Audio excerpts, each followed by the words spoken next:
Haydn took the trio sonata of the Baroque period, and harpsichords aren't particularly portable. So he was looking for something that could move more easily. Harpsichords were also a little bit passé. They'd been used a lot in the Baroque period. And what Haydn did was take the keyboard instrument completely out of the equation, but to fill out the sound, he added another violin and a viola. And that was the genesis of the string quartet. And that's also why we call him Papa Haydn, because he was responsible, in a sense, for the birth of this form that became so important to so many composers.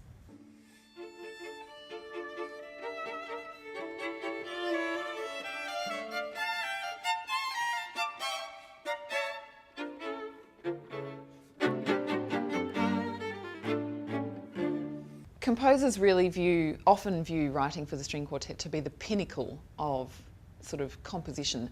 Technically it's challenging, expressively it's challenging, and it's challenging because there's nowhere to hide. Every note counts, and so there's an economy that's required there with the instrumental forces that composers have available to them.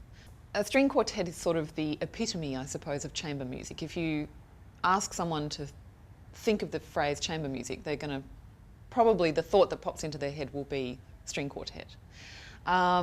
It's a dialogue between four instruments from the same instrument family, so there's a degree in that ensemble of blending of sound and character that maybe can't be achieved if you have a wind instrument or a brass instrument in the mix.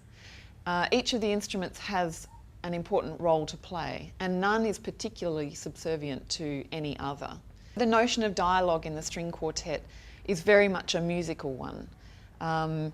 Instruments exchange melodic ideas or phrases. There could be a call and response sort of thing going on between the cello and the violin.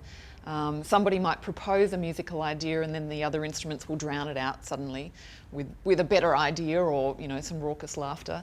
And humour. And there's no better exponent of humour in string quartet writing than Haydn. His joke quartet, that's the nickname that it's been given, in the last movement leaves the audience sort of ready to clap, but actually the players haven't finished. And then they give the impression that they've finished, and you're ready to clap again, and they haven't, and they keep going, and so on, until finally you lose, as an audience member, all courage and, wait for somebody else to put in the first clap before you do yours. And it always raises a laugh, and it's fantastic. It's Haydn communicating with us 200 years later, and we can still find it funny.